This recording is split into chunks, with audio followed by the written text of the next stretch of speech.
Ми, організація Zero-Waste Society, робимо сьогодні цю зустріч за підтримки наших партнерів БФФП та Plastic Solution Fund. І цей сьогоднішній захід, він є продовженням нашого великого проєкту, який був здійснений минулого року за підтримки ЄСАР-єднання. Це було дослідження зусиль українських супермаркетів щодо забруднення пластиком.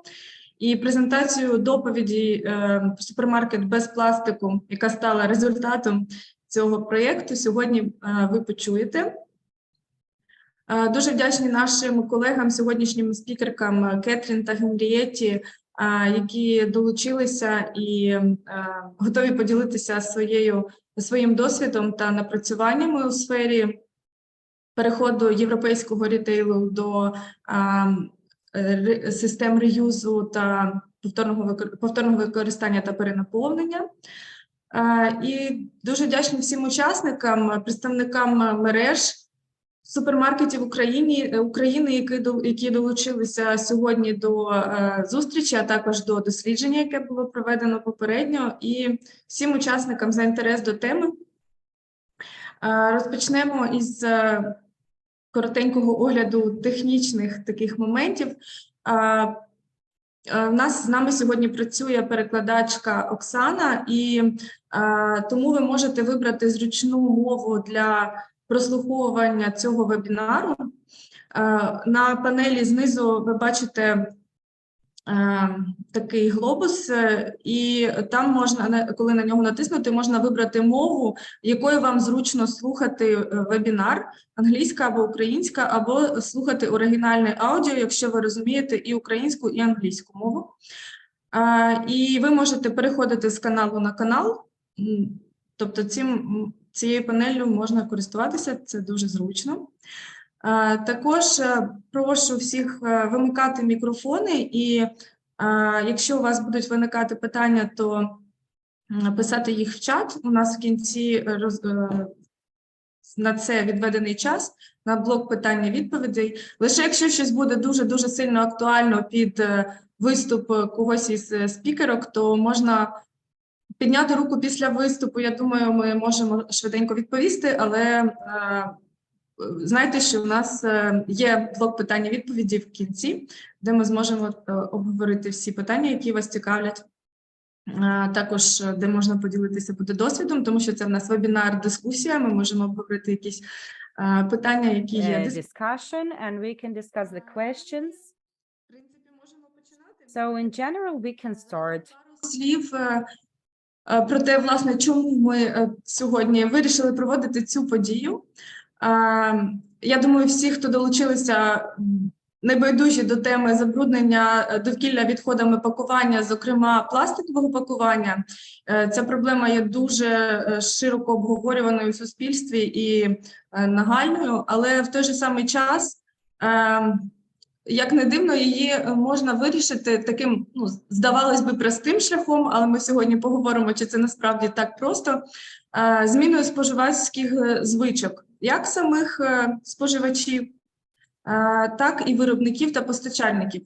І ось супермаркети, сфера рітейлу, вони якраз знаходяться на межі між цими двома ланками, між споживачем та виробником, а отже, зміна в цій сфері може призвести до позитивних змін в обох інших групах, про які ми поговорили. Тобто, власне, ось такі позитивні практики переходу до багаторазових систем, до реальних способів відмови від одноразового пакування, від пластикового пакування, вони можуть привести до дуже масштабних результатів. Якраз сьогодні про це і поговоримо. І першою я запрошую до виступу Анастасію Мартиненко, голову нашої громадської організації Zero-Waste Society. І вона зробить огляд доповіді, яку ми зробили як результат проєкту дослідження зусиль українських супермаркетів щодо протидії забруднення пластику. Дуже довга назва. Ми скоротили і назвали доповідь «Супермаркет без пластику». Дуже дякую. Сподіваюсь, що видно презентацію мою і сподіваюся, що мене чутно. Якщо не видно, то напишіть, будь ласка, в чаті або скажіть голосом. Якщо не чутно, спробуйте змінити, будь ласка, канал. Дякую дуже за презентацію. Я спробую презентувати коротко. Зараз переглядаю чат. Все окей. Дякую, що коментуєте. Я презентую свою частину коротко, оскільки ви зможете ознайомитись з самим текстом документу. Він доступний онлайн. Настю, попрошу тебе скинути його в чат, і також в кінці ще раз продублюємо, щоб воно не загубилося. І обов'язково вишлемо вам, якщо ви реєструвалися, всі деталі і всі посилання. Я хотіла би, щоб сьогоднішня зустріч в основному була присвячена саме практикам європейським, тому моя частинка, знову ж таки, буде короткою. Я Анастасія Мартиненко, я головою громадської організації суспільства Zero Waste або Zero Waste Society. І дослідження, про яке я сьогодні буду говорити, воно є результатом, як вже сказала Анастасія, нашого проєкту, який ми проводили ще до початку повномасштабного вторгнення. Але ми змушені були перенести цю презентацію трошки пізніше.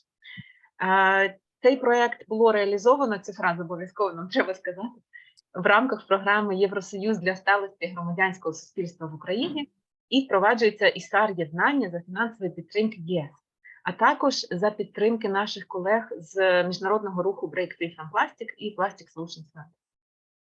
Отже, передумови. Чому ми взагалі вирішили провести це дослідження і провести цей проект? Ну, звісно, про те, що проблема відходів існує, говорити, я думаю, що сенсу немає. Ми всі це чудово можемо бачити на власні очі. В кожній країні світу, Україна є не виключенням.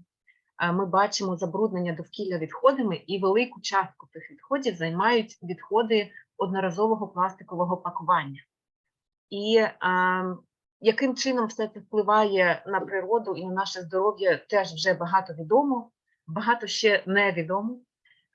Відходи потрапляють в екосистеми, впливають на біорізноманіття, на зміну клімату, мікрочастинки, мікропластик потрапляє у харчовий ланцюг і впливає на наше з вами здоров'я. Довго зупинятись і лякати різними фактами не будемо. Хочеться сказати, що в світі загалом існує такий наратив, як всі відходи можна переробити. Проте, реалістично, якщо ви візьмете останні дослідження, ви побачите, що не всі відходи, не все пакування пластикове, зокрема, придатне для перероблення технічно, а також не всю упаковку економічно вигідно переробляти. Тому маленька статистика, коротенька для вас. В сьогоднішній день в світі перероблено всього 9% пластикових відходів. І це означає, що вони не постійно циркулюють, а що їх перероблено хоча б один раз. 12% спалено і близько 80% знаходиться в довкіллі або десь на звалищах. Це статистика, знову ж таки, на весь світ. Тому ми бачимо, що проблема існує, вона має величезні світові масштаби, але вирішувати її треба обов'язково на локальному рівні. Яка в цьому роль супермаркетів? Ми бачаємо, що супермаркети відіграють дуже важливу роль у цій проблемі, оскільки вони мають величезний оборот, вони мають ресурси для того, щоб діяти, для того, щоб вводити певні практики, і нести також відповідальність за ті товари і за те пакування, які вони виставляють на ринок зі своїх поличок. І це стосується як брендованої упаковки, тобто їх власного бренду, так і упаковки від товарів інших виробників. Знову ж таки, як вже зазначила Настя, супермаркети знаходяться на такій унікальній позиції на перетині між споживачами, між виробниками і постачальниками, і таким чином вони можуть допомогти обом змінитися, створити систему, яка дозволить споживачам використовувати, наприклад, багаторазову упаковку, меншу упаковку або повністю від неї відмовлятися, і дозволить виробникам також переходити на ці системи.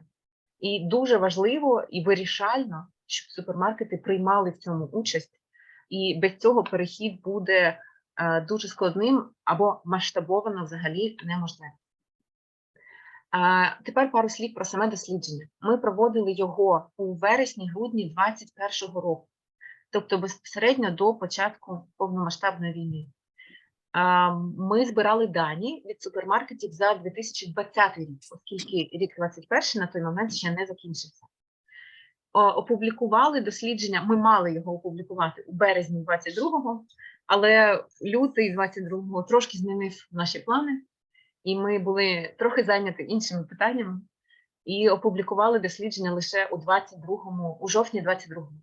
І сьогодні ви, власне, є свідками і учасниками події презентації, оскільки ми вже вбачаємо, що і публіка готова, і ми отримали кілька запитів від мереж на додаткові матеріали, як, власне, відбувається перехід на такі системи. Тому ця подія відбувається саме зараз. Мета дослідження була зрозуміти, що вже відбувається в українських супермаркетах. Ми не знайшли на момент проведення дослідження жодних даних або якихось відкритих документів в відкритому доступі. Тому наша мета була зрозуміти, що супермаркети вже роблять, як вони вже намагаються побороти проблему забруднення пластиком. Ми хотіли зібрати кількісні і якісні дані для того, щоб у нас була якась базова лінія, від якої можна було б вимірювати прогрес. І, звісно, цим дослідженням ми хотіли заохотити мережі, ставити амбітні цілі і вимірювати власний прогрес щороку.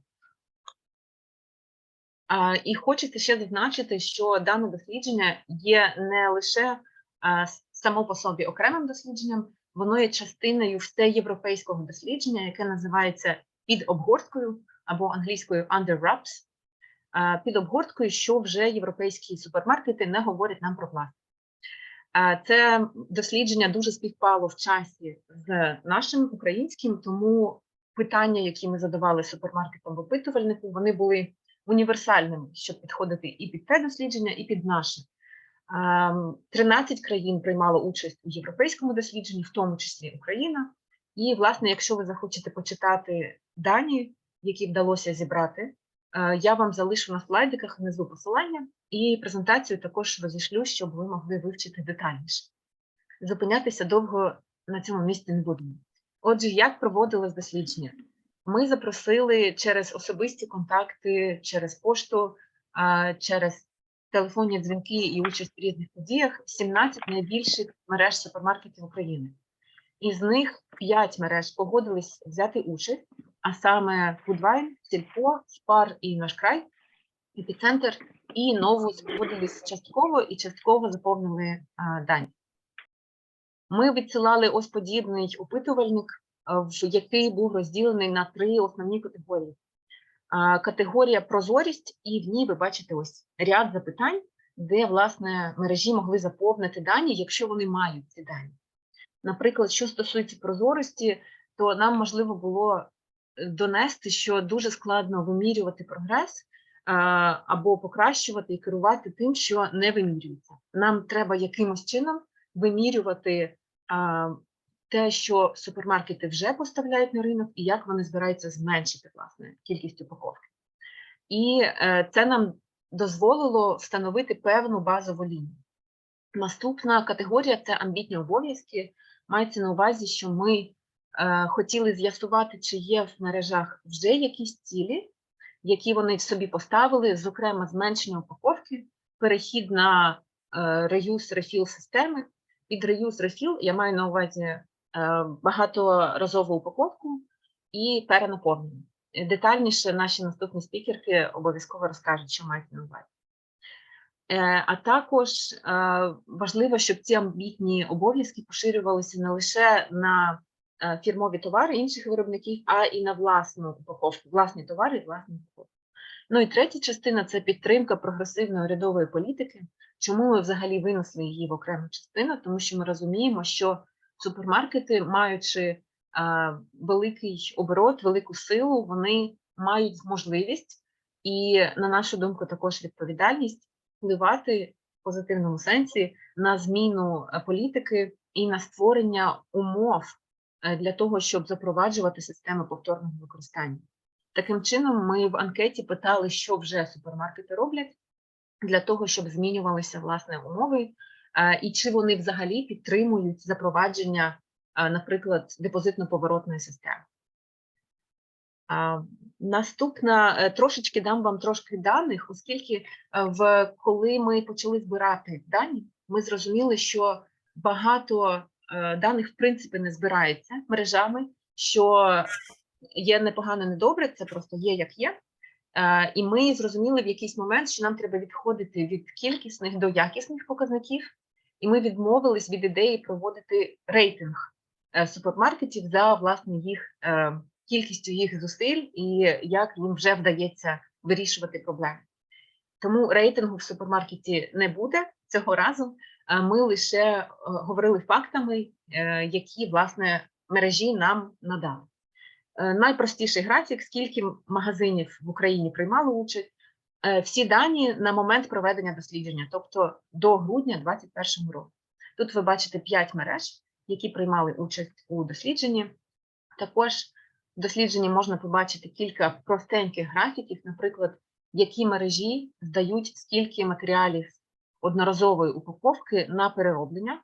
В даному випадку саме мова про перероблення, бо це теж важлива частина, щоб запобігти потраплянню відходів у довкілля. Можна на простих графіках побачити, що, наприклад, пластик займає невелику частину, скло також, а папір – це є основна частина тих матеріалів, які передаються мережами на перероблення. Тобто збираються окремо і передаються окремо.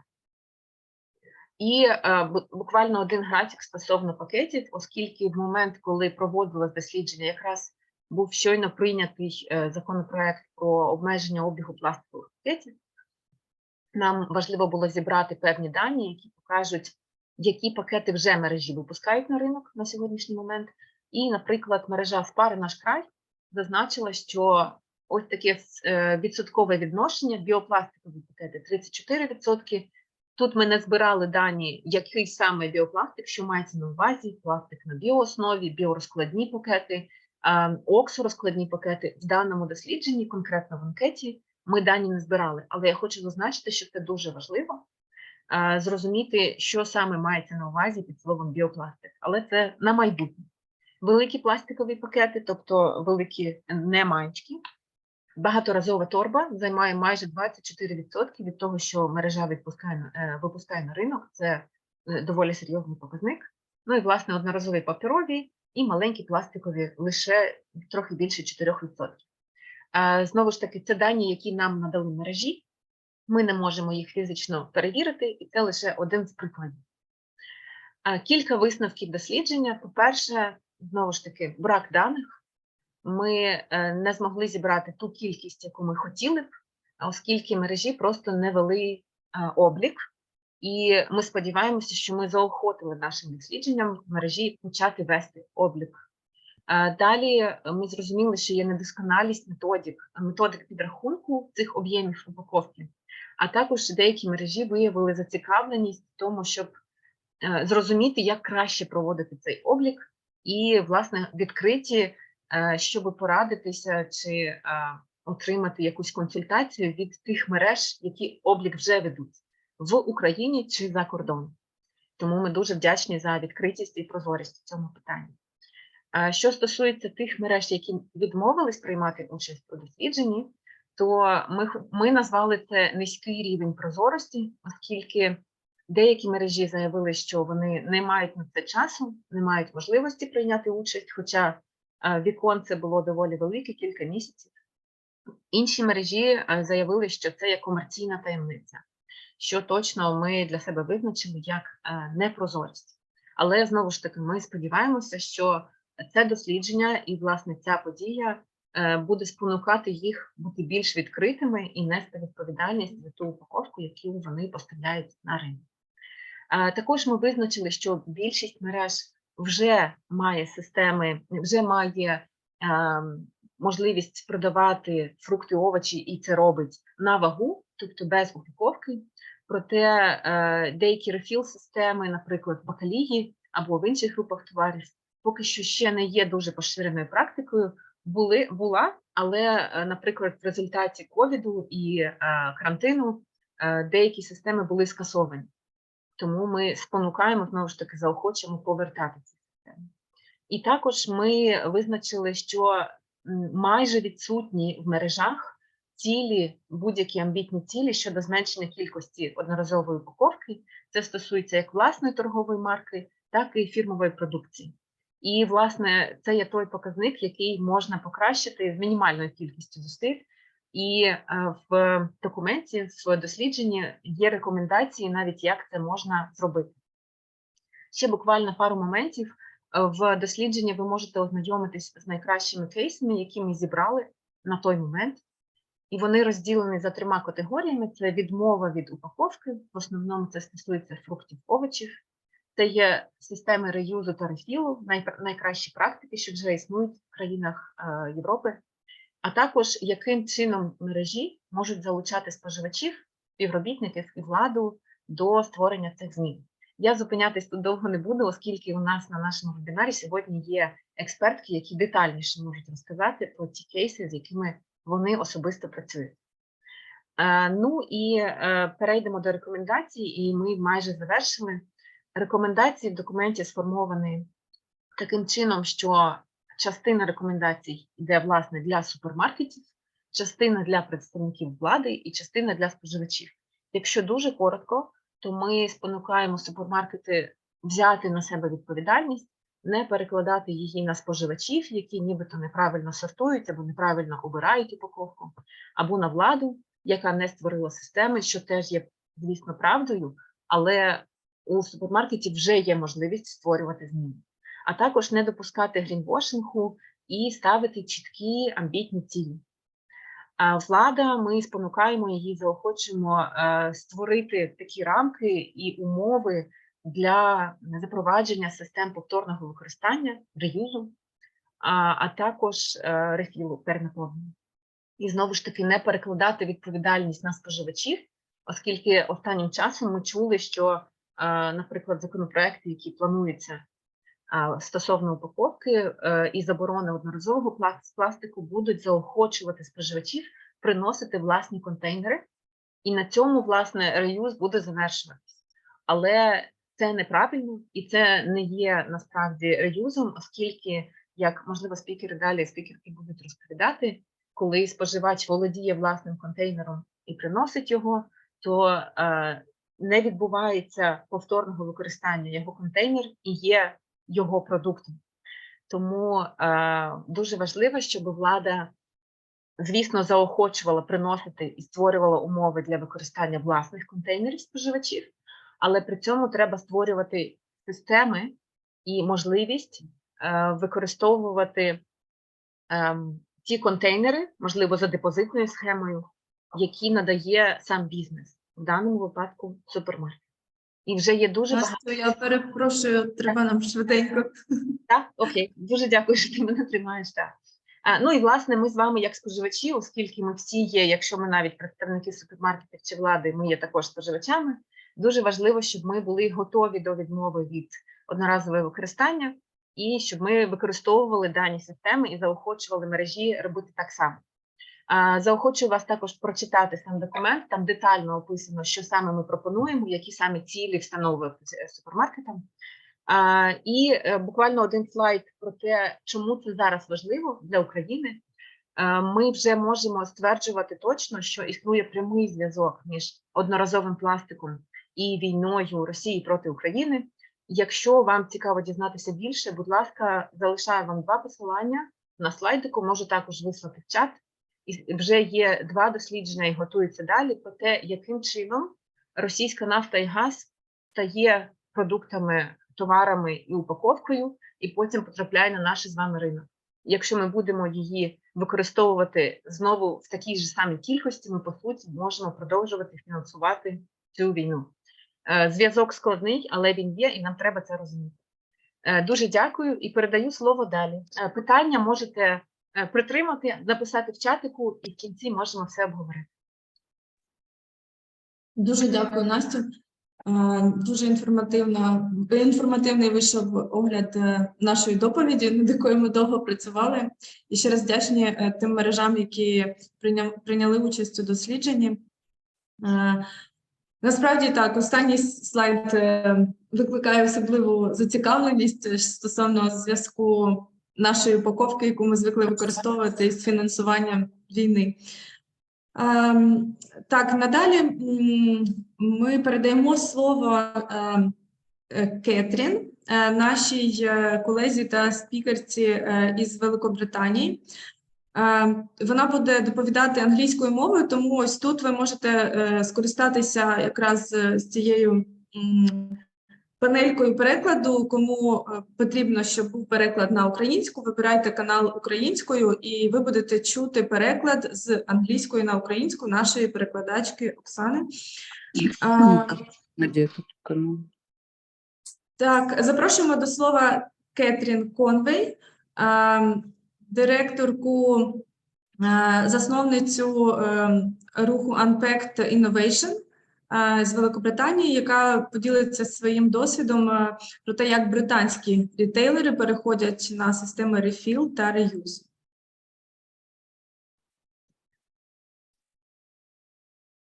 Great, thank you so much for having me.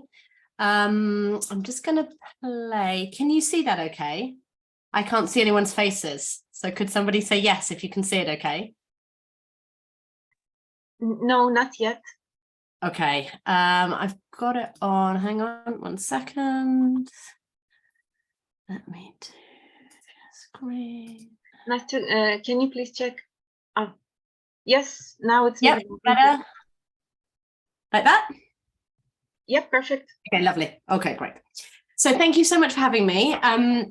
I was just going to give you a quick overview of where reusable packaging is in the UK and show you some examples from some of the retailers, as well as the project that we're working on with the Refill Coalition, because I guess I want everyone to think about how you might be able to work together instead of individually to solve some of these problems of single-use packaging.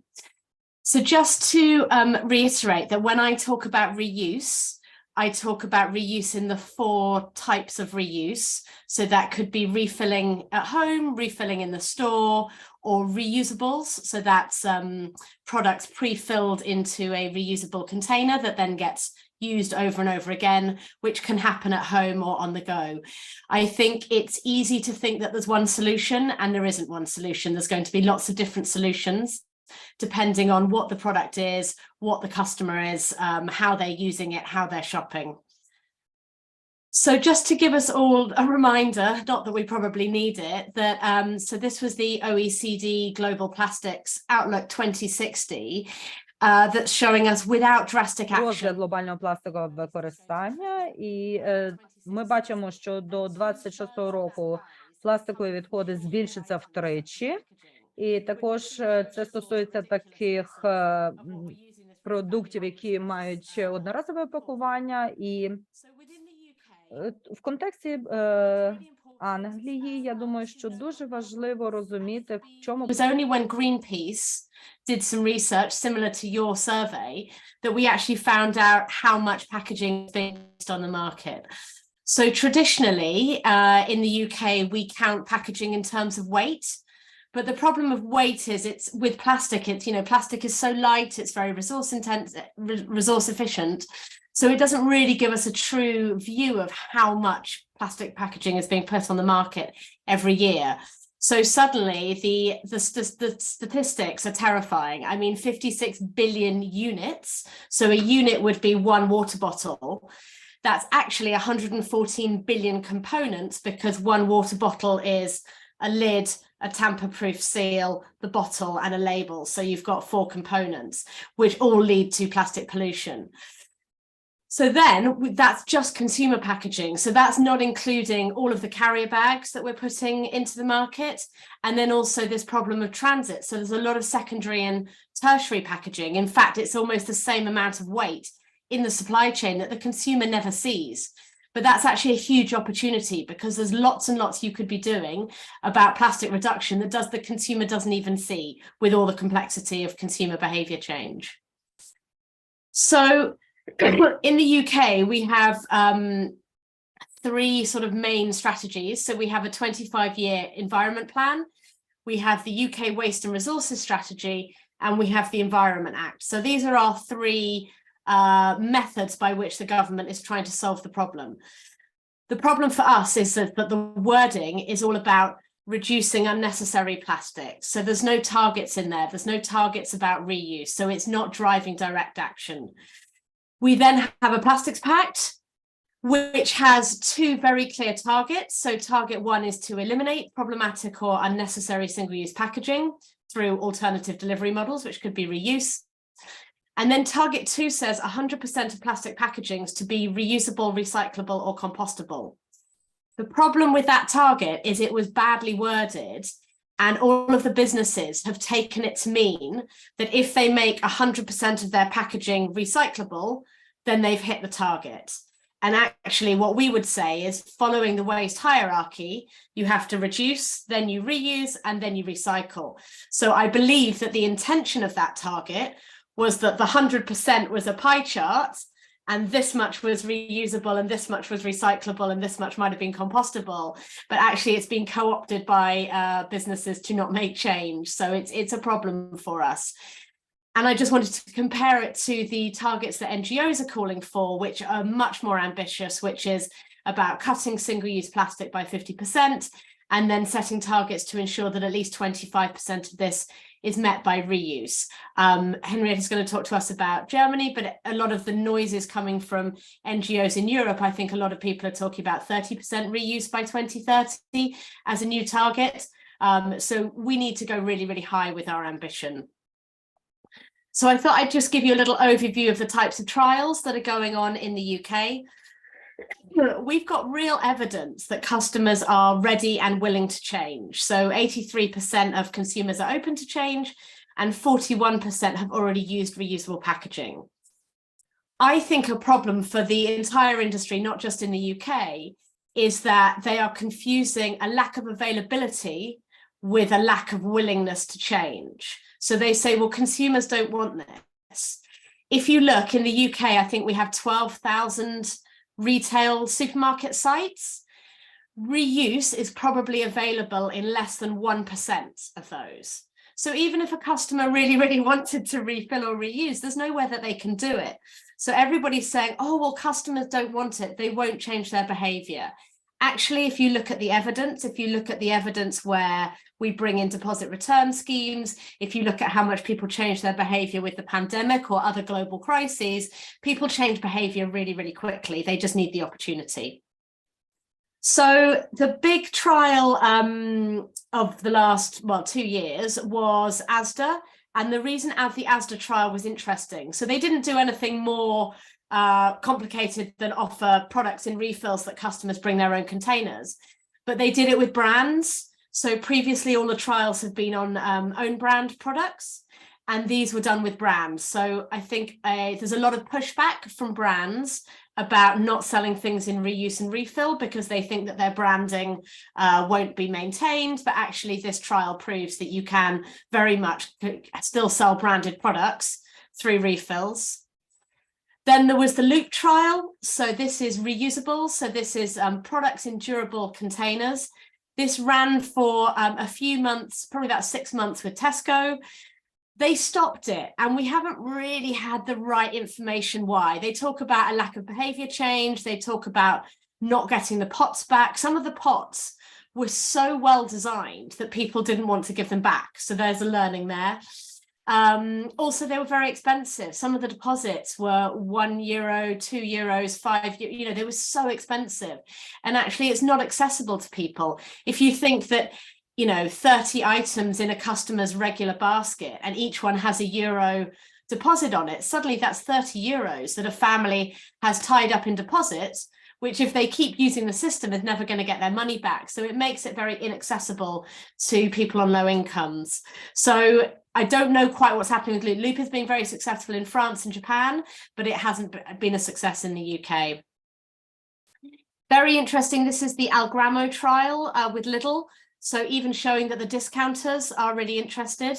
They've actually updated their technology, and instead of using rigid plastic bottles, so thick ones, they're now using pouches, which I think they're finding is a lot more cost effective, and also means that the filling is closed, so there's no spill, no mess going anywhere.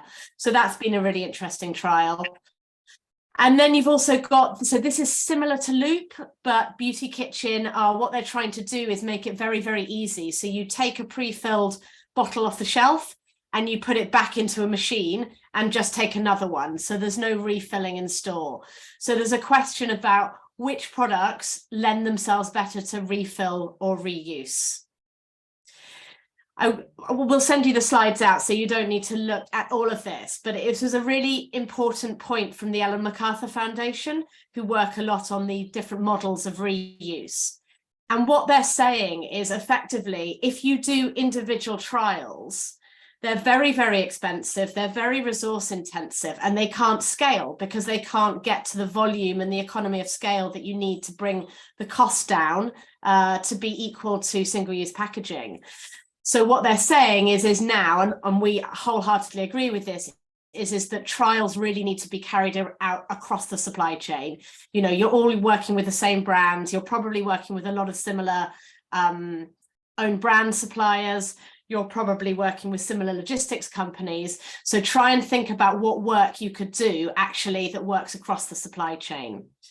So to give you an example, this is the Refill Coalition, which we founded in 2020. So the Refill Coalition is a group of four major retailers and CHEP, who are a global logistics company. You'll know them from the blue pallets, and 4 experts within making equipment for the zero waste space. And we were fortunate enough to be given some funding by Innovate UK, which is a government department that funds innovation against the plastics crisis. So just to show you, this is the trial that we're running. So it's 4 retailers, it's up to 48 different stores across the different retailers, 1 online retailer, and 48 different SKUs. And we hope to be live in August 2023. So I'm just going to talk you through the system and how it works. So currently, if a retailer wants to have the hoppers, the refill hoppers in store, the staff have to wash and clean them themselves. Or you send them away to somebody else who washes and cleans them, but they will have manual staff washing and cleaning them. So the problem is it's adding too much operational burden and cost for the retailers. You need a wash station at the back of the retail site, so it's very expensive. The customer experience isn't very good because it's very manual. And also it's not zero waste because people are sending, say, 25 kilo sacks of cereal, which the staff members are filling up in store. So it's actually not zero waste. It's just moving the problem of the packaging into the supply chain. So our hypothesis is that a single brand or a retailer wasn't going to be able to solve this.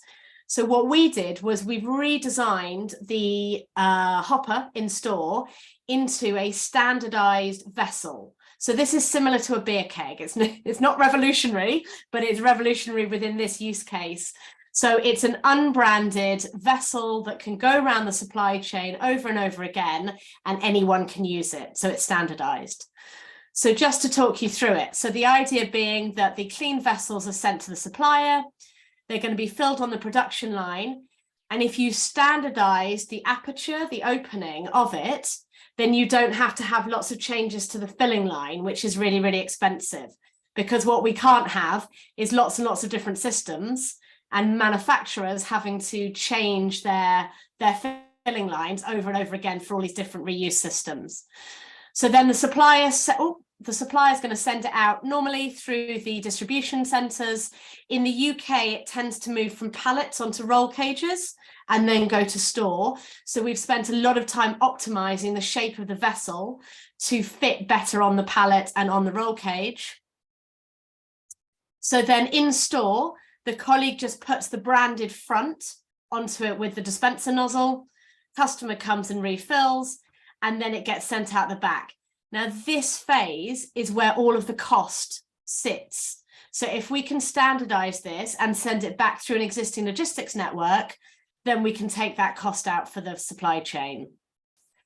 Similarly, the idea of the online vessel is it's slightly different because it's not a refill model. It's coming out pre-filled with product, so it's about 3 kilos. So the idea that it would be really good for sort of the family products, cereal, pasta, washing up liquid, things that families go through quite a lot. And the idea is that the customer receives it in their tote, uses it, and then gives it back. The reason that Ocado wanted to be part of this trial is because they don't want to develop a different system. They want to develop something that fits within this overall standardization. So the whole idea is the aperture is the same, so it can be filled on the same lines and cleaned on the same lines.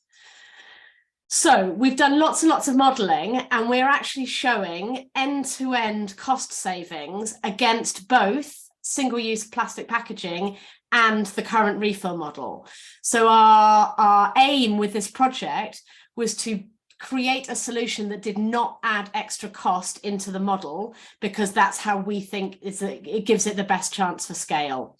We've also done some initial life cycle testing, and on all apart from 2 impact categories, the products that we tested, which were rice, cereal, olive oil, washing up liquids, so basic products, they all perform better with the life cycle analysis using our system than the single-use packaging alternative. So the idea is to really start creating this evidence base that shows that this is beneficial against both single-use plastic packaging and the manual refill system that everyone's using at the minute.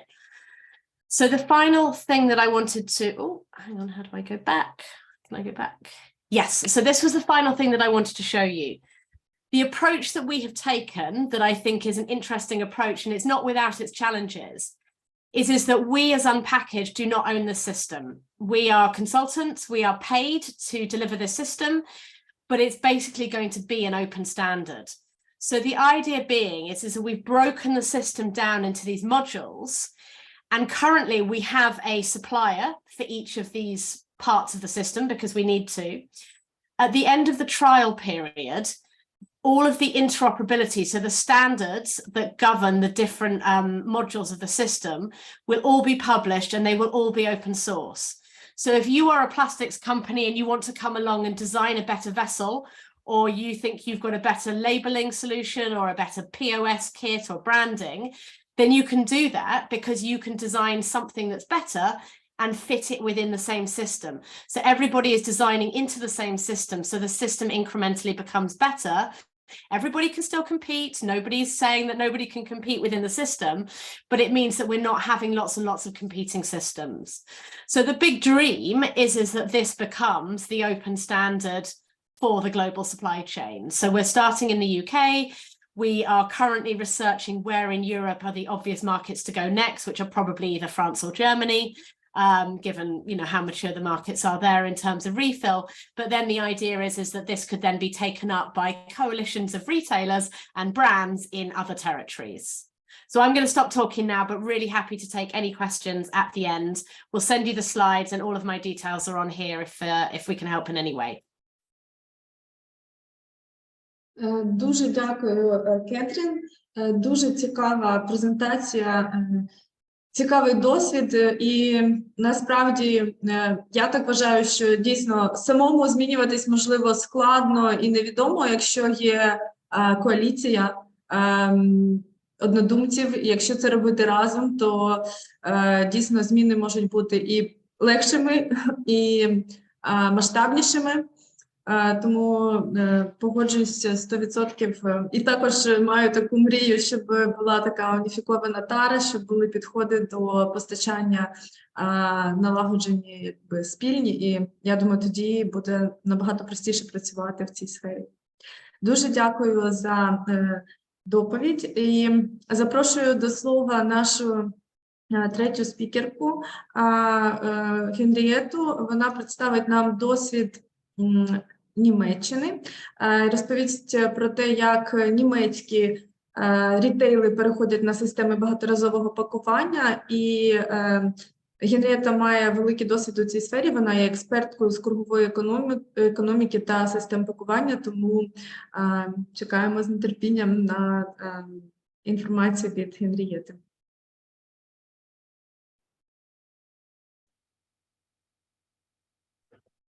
Hello, everybody. Thank you very much. I'm just going to quickly share my screen, my presentation. Okay, great. Can you all see it? Okay. You should see it now, right? Yes, Okay, all good. perfect. So yeah, it's really great that so many of you are here, and thank you very much, Anastasia, for the invitation. Really, really interesting study that you did, and I think it's really interesting that we all came to this event with kind of similar thinking. Also, Catherine, that really cooperation is key if we want to make reduction and reuse work. And I think that is also going to be the basic message of my presentation. So let's start. Basically, we already saw we should reduce and reuse more to reduce packaging waste overall, and recycling is part of the solution, but definitely not the solution it's made to be at the moment in practice and legislation and so on. And I think it's also really complementary to Catherine's presentation, what I'm going to be mostly talking about, because we have two options that are refill and reuse. Catherine used the definitions of the Ellen MacArthur Foundation. I'm gonna try and break it down for what I think is really crucial, which is that reuse systems, the basic packaging, the container belongs to the company.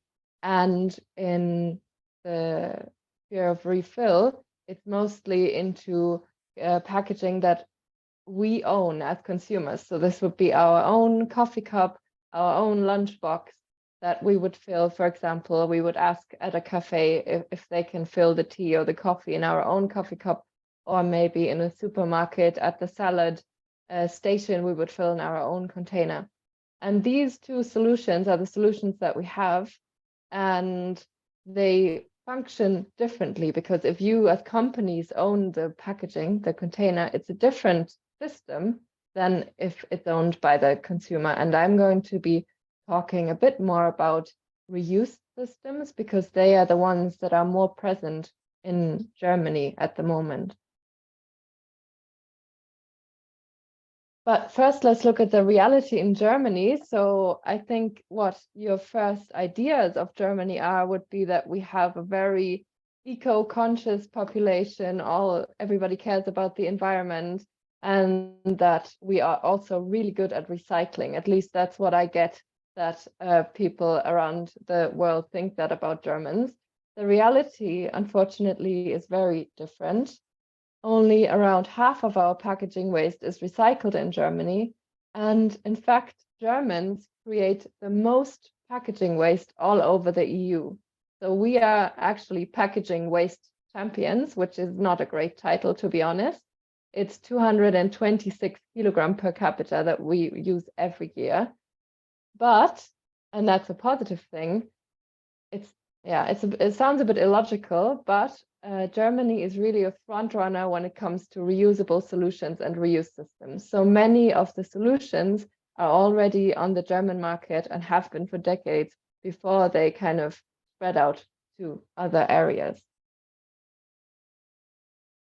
Unfortunately, in our supermarkets, the situation doesn't look as good, as you could maybe already guess. So this is a survey carried out by the NGO Deutsche Umwelthilfe, DUH, and they looked at, or it's not really a survey, they did tests. They kind of went into the supermarkets and looked at the offer, and they looked at different categories: fruit, beverages, dairy, and goods that you fill in the store, and stuff like soap, where we can see that in the category of soap, which is a classic refill system category, Catherine, we have basically all red.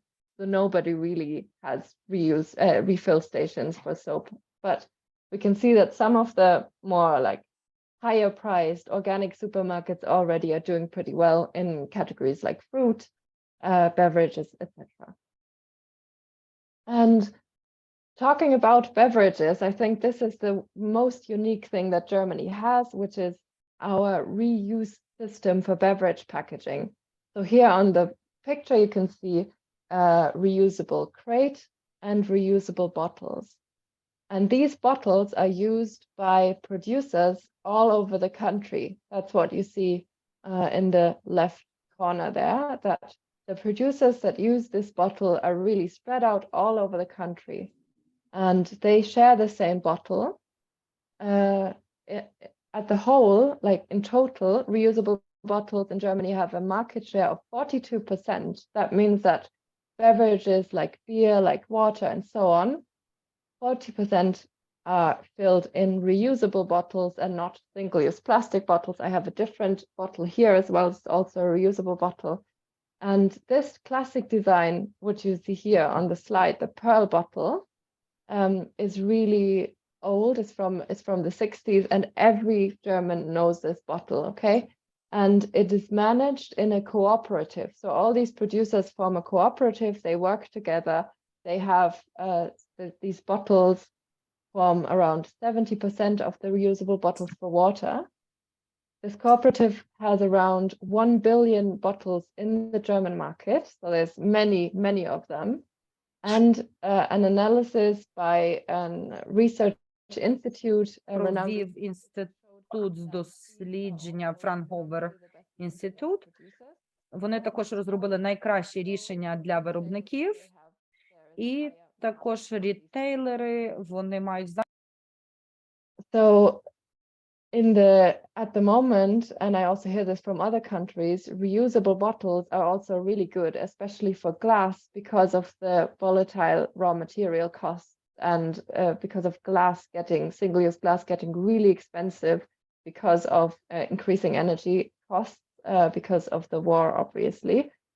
So many producers also are thinking about reusable bottles now because single-use glass has become so expensive. That is the case for example, wine, beer, etc. These are more standard bottles. So there's not only standard bottles for water, these are for beer. And you can see at these rings that you see on the bottles that they have been used very often. So they get transported on a conveyor belt and they rub against each other basically. And that is how these rings then form. So these bottles can be used up to 50 times. And then I went to Supermarket yesterday to take a picture for you, or to take some pictures for you. This is basically where consumers bring them back. You see the machines. It is possible to take them back manually per hand, but that obviously requires more staff. And these machines work really well. You see the square hole is for the crate, for the boxes, and the round hole is for the bottles. And then that happens with the bottle. So it basically goes through this machine. And when we go around the machine and behind the machine, this is what it looks like. So you can see this deposit room where the bottles are sorted back into the respective crates, and then they are transported back, which also already shows that one thing you need for reuse systems is space, right? So there needs to be space dedicated to these systems. By the way, this is a beverage market where only beverages are sold. So that's why also in the shop you see lots of crates. But in supermarkets, big supermarkets, is a similar situation, that you need this room behind the machine. So basically the consumer sees this, right? But you as a retailer have to have this room as well. And this is how the system functions. I'm really grateful to Annika Oppermann from the German Reuse Association that I can show her slide that she made. So talking about cooperation is really important in the reuse field. So here you can see the bottles go from retail to back to the producers, where they are cleaned and then redistributed. So this is the system that is behind it. And in Germany now, because we also have more reusable containers in gastronomy and restaurants and cafes, you also see gastronomy on this slide, where because they are also part of the reuse landscape, as well as delivery services and the system partners who have washing facilities. I think Catherine already mentioned how important it is to not rely on manual washing solely. So here really containers are transported to specific washing facilities, and then washed there professionally and then distributed out again to the respective shops. So basically, when we come back to the beverage packaging, it requires a lot of cooperation. Okay, so companies, be it producers or retailers, they cooperate on the return, the transport, cleaning. Some of them share the same packaging formats, like the bottles. Some of them have individual bottles, but they run through the same system. It's always more efficient if you share the bottles. And then obviously some of these systems have a steering body, somebody who overlooks the whole system, knows how many bottles are in the system, how many do we have to throw away, how many cycles can they manage, etc. And this is also really important because you need to have a high return rate and you need to have many cycles for reusable packaging. That means if you only reuse one packaging twice or 3 times, it might not be so environmentally beneficial. It's much more environmentally beneficial from like 20, 50, several hundreds of times. And that means you have to get your packaging back as well. It has to be at least 90% of the packaging that you get back every time. It doesn't make sense if consumers keep your packaging. So if the system is in place, and that is the case in Germany, it's really easy for customers to use it because they can go basically to every shop and return the bottles that they bought at any other shop. And this in turn saves the environment, of course.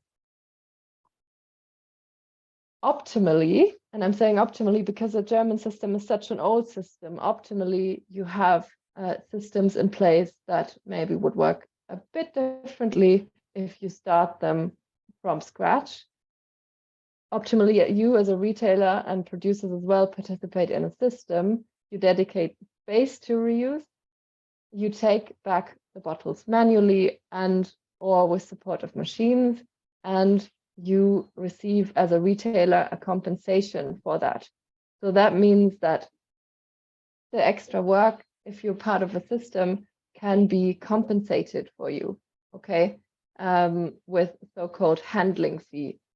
And that works if the retailers and the producers form a system together that is managed centrally.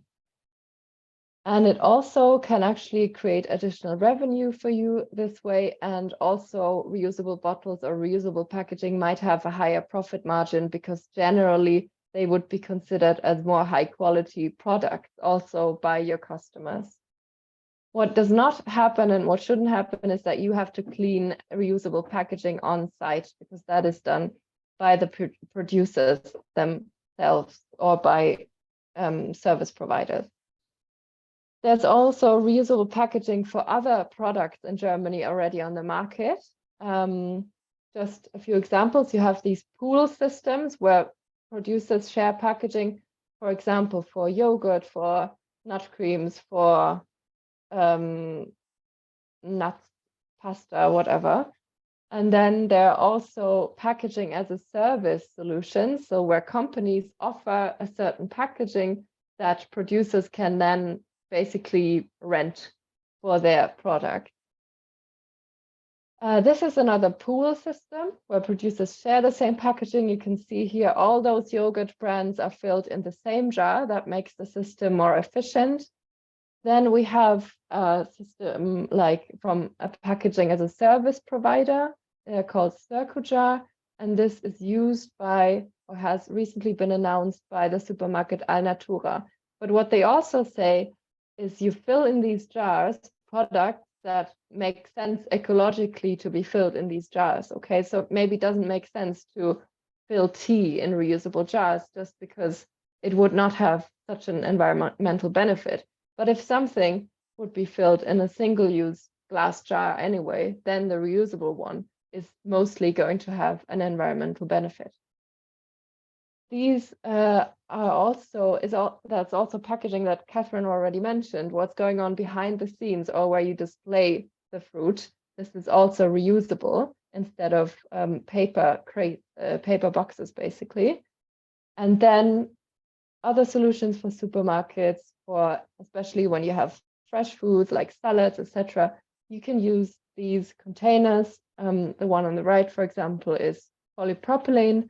That is a food safe material, and these are also deposit containers. So there is a deposit attached to them, and that is I think maybe where you can really see that what you do depends on the market.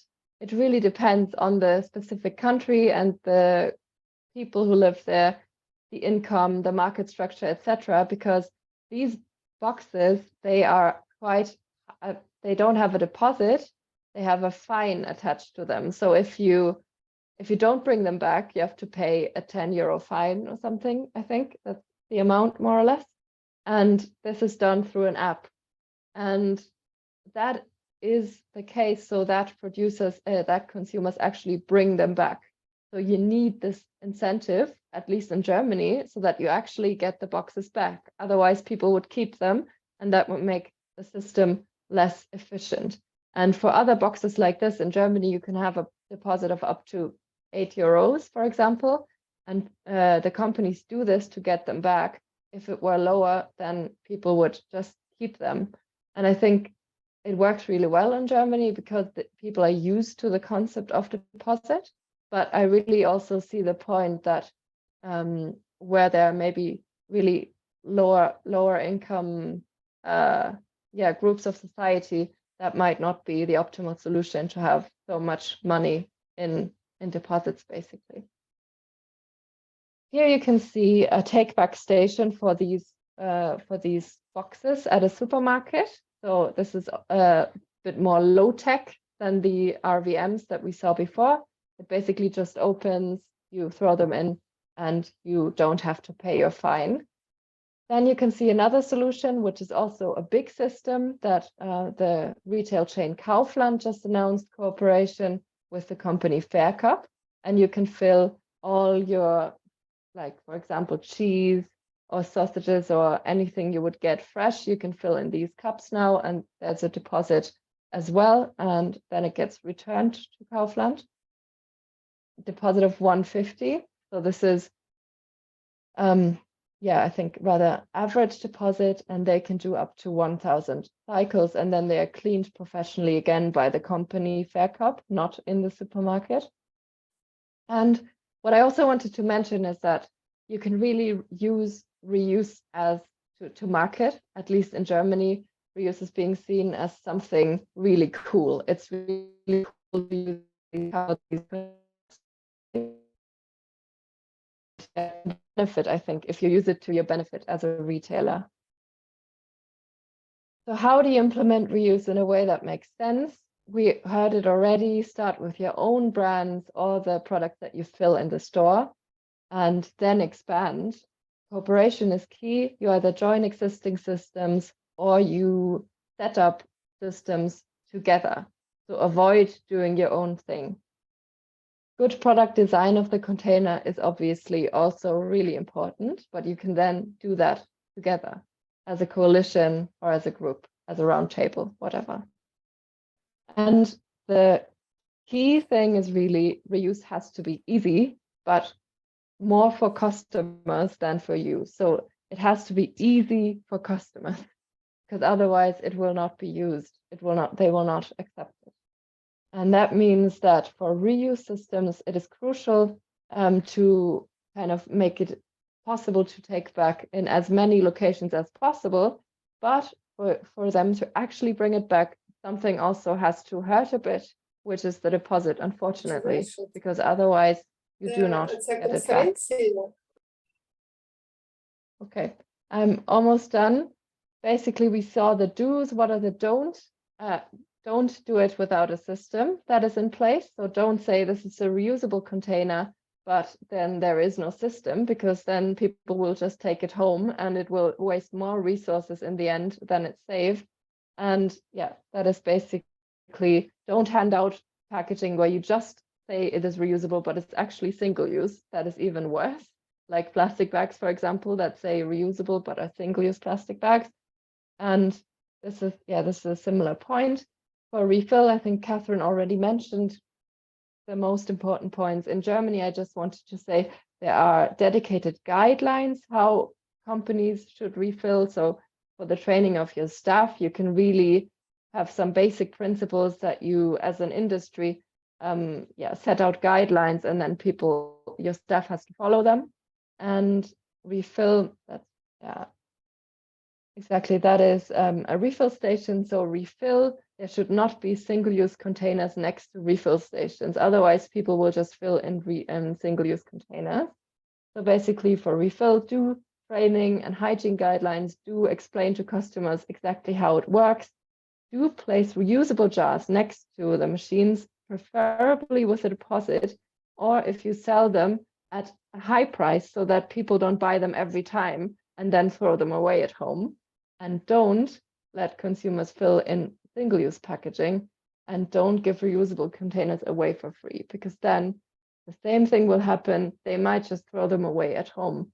It's unfortunate, but it just doesn't lead to ecological systems, in my opinion. And that's it from my side. Thank you.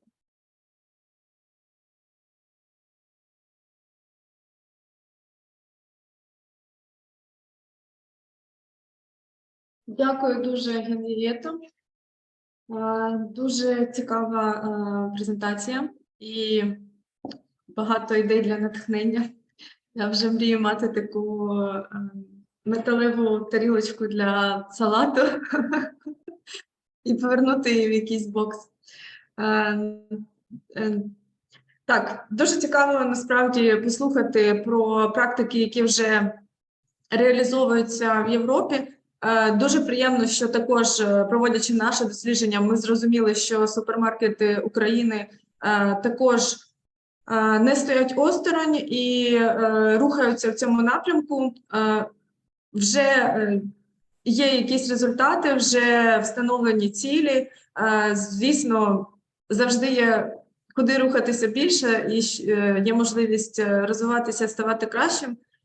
І мене особливо надихає, що навіть зараз, у час, коли ми зараз знаходимося в умовах повномасштабної війни, все ж таки ми маємо інтерес до цієї теми, як і споживачі, так і виробники і представники рітейлу все ж таки продовжують розвиток у цьому напрямку скорочення, використання одноразового пакування, все ж таки зміні підходів. І це прекрасно, що ми продовжуємо нашу роботу і продовжуємо думати в напрямку чогось кращого, навіть в умовах війни. Ну і, звичайно, після нашої перемоги, коли ми зможемо відбудовувати Україну, ми дуже сподіваємося, будемо докладати всіх зусиль, щоб ця відбудова також була зорієнтована на реальні заходи стосовно збереження довкілля, стосовно скорочення використання одноразового пакування, зменшення забруднення, і в тому числі ось шляхом роботи із мережею рітейлу. Дуже вдячна всім доповідачам і чекаю на запитання в чаті, якщо у вас вони з'явилися. Я поки що бачу коментарі від учасників із подякою. Їх можна також прочитати. Наші спікерки дали дуже цікаву інформацію, і наші учасники заходу дякують. І все було чудово.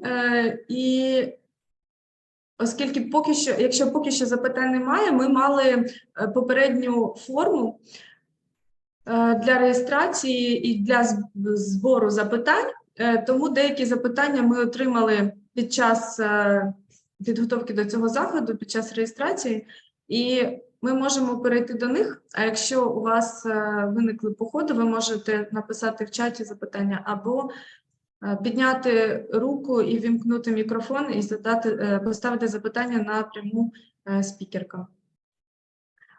Поки що з того, що ми маємо, ми можемо ось так по порядку, як у нас презентації проходили. До Анастасії запитання, ну і до мене, мабуть, стосовно дослідження, яке ми проводили.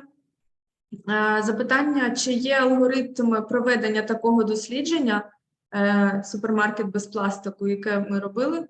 І якщо є, то чи можна його провести серед міні-маркетів, маленьких магазинів міста? Настю, ти зможеш відповісти на це запитання? Так, звісно. Насправді ми не публікували і не планували навіть публікувати, як проводити подібні дослідження. Нам не приходила ця думка, і ми не знали, що на це є попит. Скажу чесно, що до початку повномасштабного вторгнення ми планували проводити це дослідження щороку.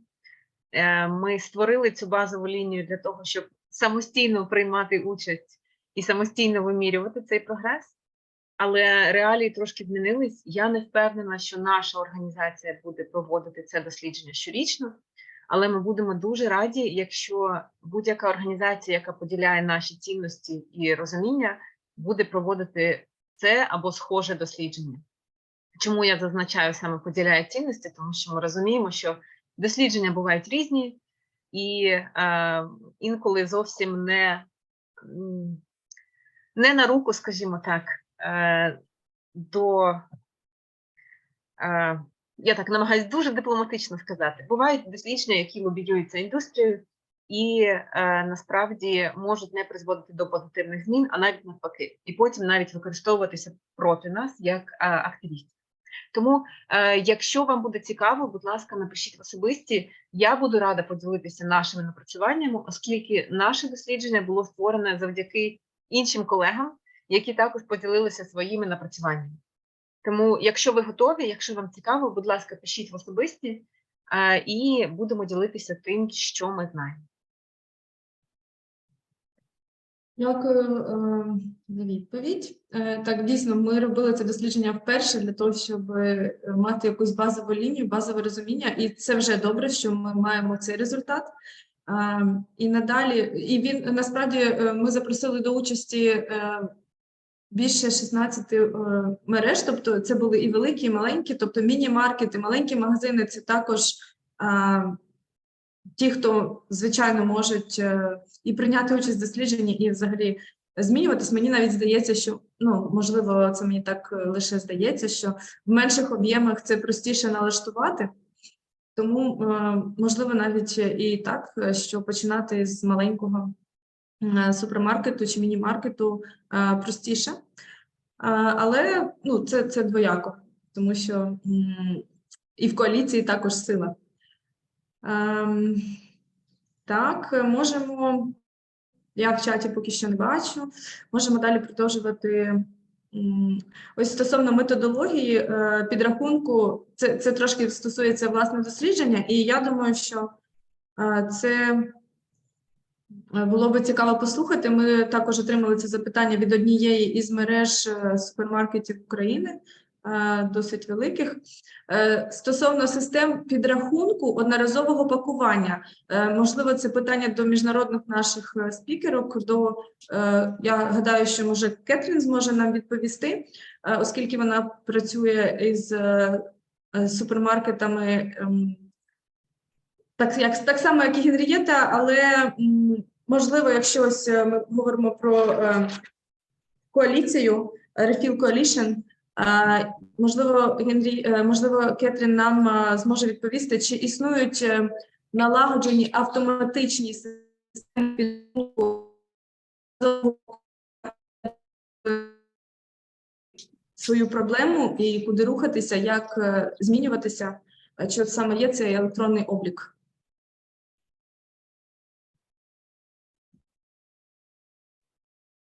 No, so we don't, as Unpackaged, we don't work on that. We have done analysis, so we work as consultants directly for some of those retailers, and some of our projects, they have asked us to assess their packaging footprint, but no, we don't get involved with the counting of the single-use packaging. It's sort of done through the UK Plastics Pact, but as I pointed out, the reason Greenpeace had to do their survey, I'll send a link to the report. So it was similar to yours because they were frustrated that nobody was reporting correctly. In actual fact, those Greenpeace figures were actually done with one retailer shared their entire packaging data for a year. And then Greenpeace went and cross-referenced it with other industry data to work out a benchmark. So it's not even an accurate figure. It's the best we've got, but it's not even accurate. So no, it seems to be falling to NGOs to help businesses calculate the number, which I don't think is correct. I think everybody should be required to publish how much how much packaging overall they're placing on the market and whether it's single use, what material it's made up of. Yes, I would prefer if that was in legislation.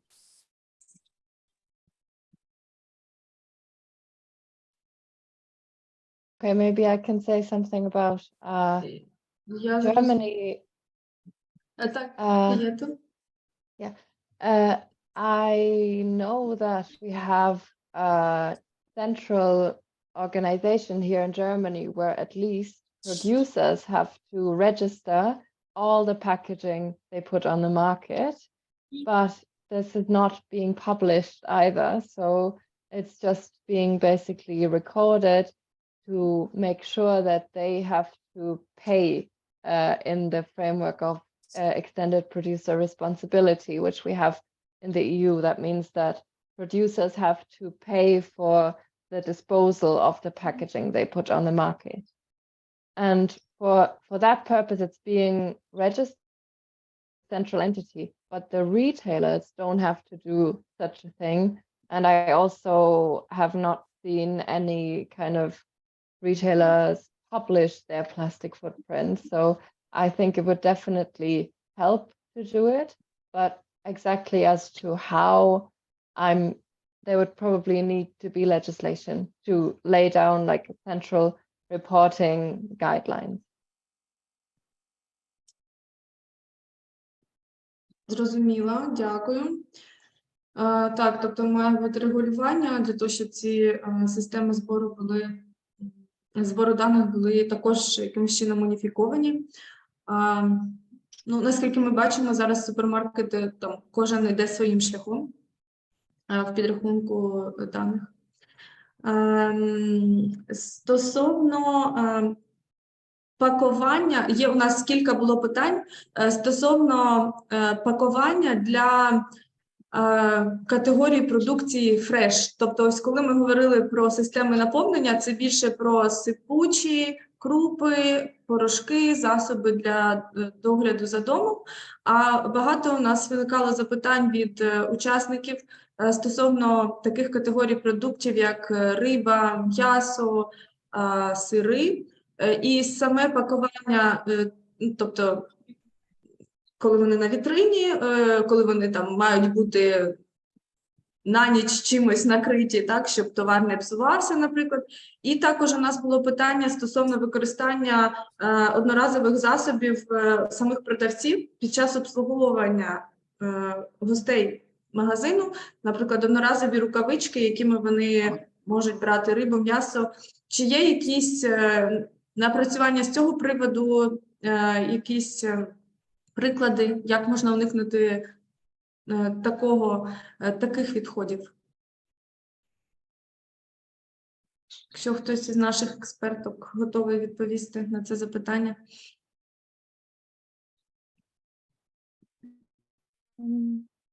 I mean, sorry, Catherine, you were unmuting. Okay. I think what's really important is that we start with the things that are the lower hanging fruits. And so we can really start with beverages and other like dry goods, etc. So there are obviously solutions for things like meat, fish, berries, but I really think that we can prevent a lot of waste, starting with the less critical product or even non-food product, right? But the salad bowl that you saw in my presentation, that is, for example, for filling right in the store, and that would also work for fish and meat. There are also specific transport boxes for fish and meat. So you have like behind the scenes, business to business, these boxes, they are very specific. Some of them have, for example, a way to let the water out when they transport fish or the liquid, etc. So you really have, for specific applications, you have these transport boxes. They exist already, so that can be done. And the other thing, the gloves, I think if that is a regulation and to do it that way, then at the moment, I don't really have a suggestion besides looking into reusable gloves and sanitizing them. Obviously, for example, in hospitals, there is the same thing, that you don't really need so much single use if you just really clean it in a hygienic way, and that was done decades ago. So there are solutions like that where you just have to clean them, but really I would say look into the lower hanging fruits first, the things that would be a bit easier to implement, and that also would cause less concerns among the customers, right? Because with these things that need to be kept very hygienic, you might also get more concerns from customers. Yeah, I think I would agree with that, and I think it's worth saying that nobody has solved fresh products yet. You know, there aren't really great solutions. Taking what Henrietta was saying about the do's and don'ts is, you know, your solutions are either to develop something yourself, which is expensive R&D and should be done across multiple retailers, or to work with a startup that has done the R&D, of which there are lots in Europe, of which we've had some examples. But yes, I think if you look, certainly in the UK, everybody is focusing on household and personal care, because those bottles are sort of fairly easy to refill. The products are quite inert. Dry goods, because it's easy to refill them. And then the things that they really want to focus on in the UK are the threeest high impact categories, which is bottled water, soft drinks, and milk. Those are our threeest biggest, highest categories. So that's probably where attention is going next, rather than the fresh products like chicken breasts and things. The way that they've solved it in the UK, not solved it, but the way they've tried to work on it in the UK is to encourage customers to bring their own containers for those products, so they can bring their own containers to deli counters. And that actually sounds very simple, but it requires massive marketing campaigns across all of your store, across socials, because you've got to think that the customer journey with reuse doesn't begin in the store. It begins at home when they're thinking about what they're buying. So when you're thinking about marketing new solutions, you've got to market it right back in the home effectively when they run out of the end of the last product. So they think, oh, I've got to save my container, I've got to bring a container down, and then go through the whole journey. But yeah, so at the minute, fresh products are solved in the UK by people bringing their own containers.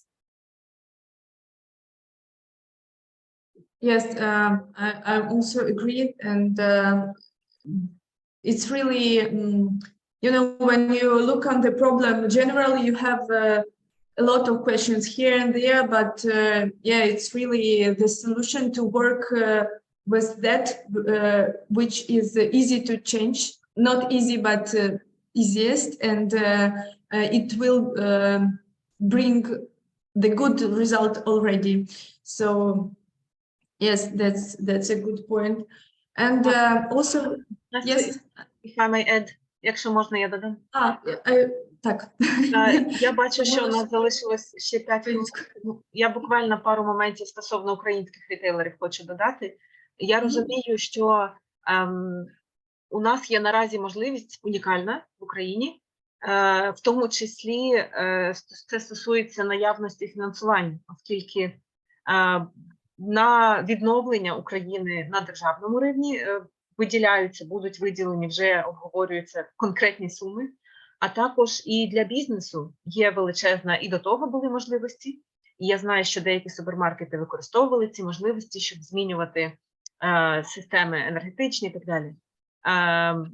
Також я заохочую мережі, які зараз тут присутні, або хто подивиться у записі, використовувати всі можливості, які вже є або будуть з'являтися, саме для запровадження, по-перше, оцінки, щоб зрозуміти, де саме у вас є вплив, де саме ось ці, які Генрієтта називає low-hanging fruit, ті моменти, на які найлегше буде вам впливати, щоб ви могли їх чітко оцінити, зрозуміти і створити коаліцію серед організацій або інших стейкхолдерів, які можуть вам допомогти втілювати поступово ці системи.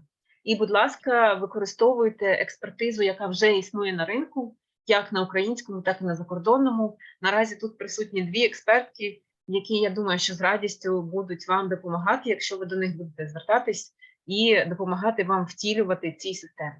Це буквально від мене 2 фрази, тому що розумію, що ми вже по часу маємо потрошку закінчити. Дякую. Так, у нас залишилося 4 хвилини до нашого заявленого часу, і в чаті в нас ще з'явилося одне питання. Якщо нас вдасться швидко на нього відповісти, буде прекрасно.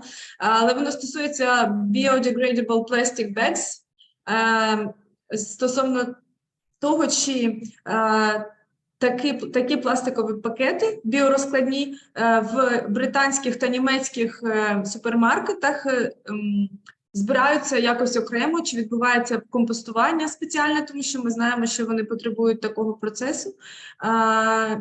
Якщо є така інформація у наших спікерок, то будемо вдячні за відповідь. Кетрін, можливо, нам зможе відповісти стосовно Британії, якщо вона має таку інформацію. So, the problem is it's a sham solution. So there is becoming agreement that nobody should use the term biodegradable for a start because it's not controlled. You can have compostable packaging. The problem is in the UK is it doesn't get composted. So there are no closed loops. So yes, in a fantasy world, we would have biopackaging. It would be made from waste products because obviously it's very unethical to use crops that people could be eating to make into packaging for short life products. But the problem is in the UK, so if I buy something in compostable packaging, I can either bring it home and put it in my compost in the garden and hope that the certification says it's going to compost. It probably won't. Or I have to put it in what we have. So in the UK, we have a household collection, which is food waste. So we can put all of our food waste products in there. But if I put mine in the food waste, which technically I could do or I should do, I know that when it gets to the anaerobic digester, they will manually take it out because they inspect all of the product that goes into the digester, and they can't tell a difference between a compostable straw and a plastic straw or a compostable cup and a plastic cup. So in practice, none of it is being used. So honestly, I do not think it is a good solution. I think when you're thinking about packaging, one of the first stages is how can the consumer that I am selling this packaging to dispose of it? If they can't recycle it, then don't pretend that you're putting a recyclable product onto the market. If they can't compost it, then you're not solving a problem by putting it onto the market. So yes, I would caution against it, unless you have an amazing composting segregated waste stream that is functioning in the Ukraine, which I don't know about. But yeah, to me, it doesn't feel like a good solution. What do you think from Germany? Yeah, I agree. In Germany, there was a survey amongst these composting facilities, and most of them said that it really disturbs their processes, and they do not want it in the organic waste.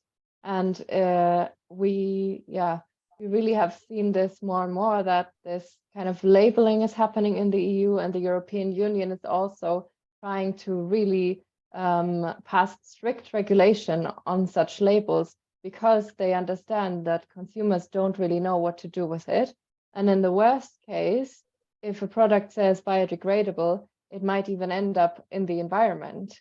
Like there might even be more littering of parks, of rivers, and so on. And that is also why I'm really against that and agree with you, Catherine. And I also want to add, я також хочу додати, плутаю, якою мовою треба виступати. Говорила буквально кілька слів про те, що одноразовий пластик виготовляється в тому числі з російських нафтопродуктів. Хочу зазначити, що біопластик не вирішує проблему залежності від російського викопного палива, оскільки для вирощування сировини, яка потрібна для виготовлення біопластику, використовується величезна кількість пестицидів, хімікатів, хімічних речовин для удобрення, які також постачаються здебільшого у великій кількості з російського ринку, і про це теж є останнім часом вже дослідження. Тому це точно не вирішує проблему, і це створює цілий ряд нових проблем в усіх країнах світу, не лише в Україні. Дякую. Так, насправді не хотілося закінчувати проблеми, але так вийшло. Я вважаю, що все ж таки варто закінчити тим, що ми маємо класні напрацювання в світовому досвіді, в досвіді українських супермаркетів, і чудово, що є можливість обмінюватися цим досвідом. Тому я вдячна за сьогоднішню присутність з нами, нашим спікеркам із Британії та Німеччини, також Анастасії, за презентацію нашої доповіді. І ми можемо... А можна я переб'ю тебе? А можна попросити Кетрін і Генрієтту буквально по одному реченню або по одній фразі, щоб закінчити? Так, і ми завершимо. Я від себе вдячна всім за присутність і участь.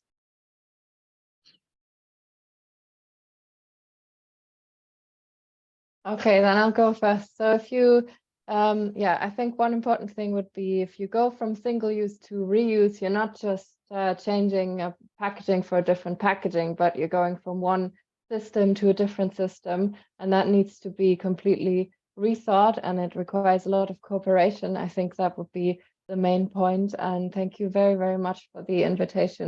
Really interesting webinar. I think likewise from me. Thank you so much. And just thinking of everything you guys are facing in the country. But I do think what your point about you have a lot of rebuilding to do, I do think that thinking very, very high level conceptually, if we could all start again, you could actually design reuse in really well. But actually, I wonder if there's something that the Zero Waste Alliance can do to really think of like how you join the town planning idea with the retail sector, because actually if you were to, and hospitality as well, if you were to rebuild shopping centres or areas of cities, you could design in return stations, you could design in wash stations, you could design in street furniture where people could give back reusables.